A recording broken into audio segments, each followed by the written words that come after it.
Ինչպես գիտեք, այսօր մեր եղբայրական եզդիական համայնքը Հայաստանի նշում է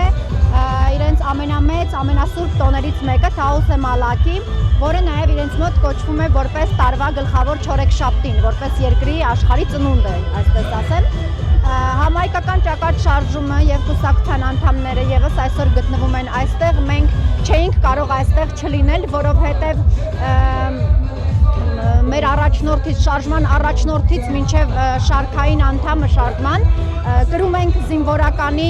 անունն ու պատիվը եւ մենք չենք մոռանում նաեւ, որ մեր եզդի եղբայրները հայկական ազատագրական պատերազմներին իրենց մասնակցությունն են ունեցել եւ իրենց ավանդը եւ ունեն այս գործում, հայրենիքի պաշտպանության գործում, Հայաստանի Հանրապետության։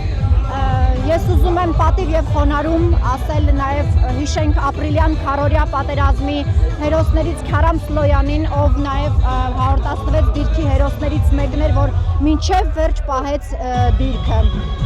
մյուս 3 ընկերների հետ միասին։ Ես իմ պատիվն ու խոնարհումն եմ նաեւ ուզում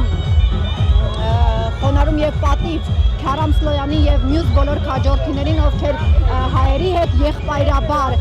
միասնաբար պատերազմին մասնակցել են եւ պայքարել են անկախության գաղափարի համար։ Այսօր ինչպես է գնահատում հայ եզդի ժողովուրդների միջև բարեկամական հարաբերությունները, հաշվի առնելով, որ երբեմն իշխանությունները թիրախավորում են եզդի բառը, վերջերս Ալեն Սիմոնյանը որպես վիրավորան քաղաքական ուժերի ներկայացուցիչներից մեկի կոչեց։ Գիտեք, այսպես կասեմ,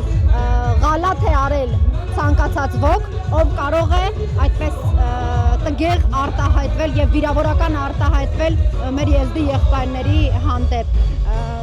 Ուղղակի ես այդ մարդկանց խորհուրդ կտայի հիշել եւ քարորյան եւ մեր մյուս պատերազմները, որ մեր հայ տղաների հետ, ինչպես են եզդի տղաները, հավասարի կռվել եւ պայքարել եւ այդ տղաների նաեւ այդ եզդի տղաների շնորհիվ է, որ այդ պետական